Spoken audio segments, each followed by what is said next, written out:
আসসালামু আলাইকুম। আজ আমরা যাচ্ছি সিরাজগঞ্জের এমন একটি জায়গায় যেখানে দূর দূরান্ত থেকে মানুষ শুধু এক প্লেট হাঁসের মাংসের কালাভুনা খাওয়ার জন্য ছুটে আসে। তাহলে চলুন দেখে নেওয়া যাক আসলে এই কালাভুনা এতটা বিখ্যাত কেন। দুপুরের আগে বাসা থেকে বের হয়ে মোটরসাইকেলে প্রায় ২৭ কিলোমিটার প্রায় ১ ঘন্টার পথ পাড়ি দিয়ে পৌঁছে গেলাম সিরাজগঞ্জ জেলার সলঙ্গা থানার অন্তর্গত দবিরগঞ্জ বাজারে।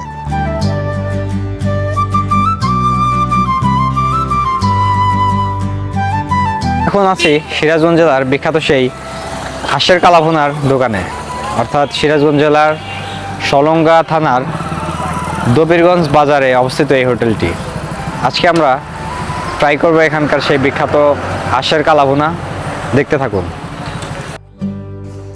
অনেকদিন ধরেই এই বিখ্যাত হাঁসের মাংসের কালাভুনার কথা শুনে আসছিলাম, তাই আজ নিজেরাই স্বাদ নিয়ে দেখব আসলে এর সুনাম কতটা সত্য।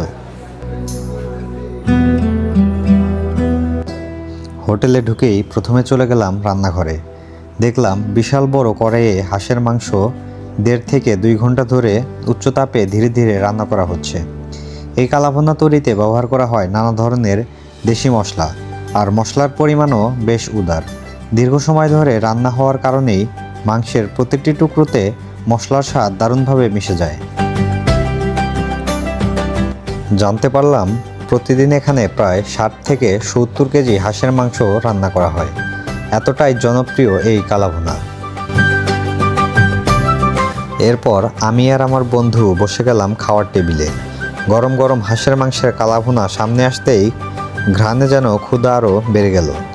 খেতে সত্যি অনেক ভালো লেগেছে। মাংস ছিল নরম আর রান্নার স্বাদ ছিল একেবারেই আলাদা। তবে আমার ব্যক্তিগত মতামত হলো এতে মশলার পরিমাণ একটু বেশি, তাই যাদের হার্টের সমস্যা বা গ্যাস্ট্রিকের সমস্যা রয়েছে তারা খাওয়ার আগে বিষয়টি বিবেচনা করলে ভালো হবে। খাওয়া দাওয়া শেষ করে আবার মোটরসাইকেলে করে বাসার উদ্দেশ্যে রওনা দিলাম। গ্রামের আঁকাবাঁকা রাস্তা, সবুজ মাঠ আর মনোমুগ্ধকর প্রাকৃতিক দৃশ্য দেখতে দেখতে ফিরতে লাগলাম। পথে একটি সুন্দর নিরিবিলি জায়গা দেখে আমরা মোটরসাইকেল থামালাম। দুজন বন্ধু মিলে কিছুক্ষণ গল্প আর আড্ডা দিলাম। চারপাশের শান্ত পরিবেশটা উপভোগ করলাম খুব ভালোভাবে। আজকের ভ্রমণ আর খাবারের অভিজ্ঞতা সত্যি দারুণ ছিল। ভিডিওটি ভালো লাগলে একটি লাইক দিন, কমেন্টে জানিয়ে দিন আপনার প্রিয় কালাভুনার জায়গা কোনটি। আর এমন আরও ট্রাভেল ও ফুড ব্লগ দেখতে চাইলে শিহাব ভাট চ্যানেলটি সাবস্ক্রাইব করতে ভুলবেন না। আল্লাহ হাফেজ, দেখা হবে পরবর্তী ব্লগে।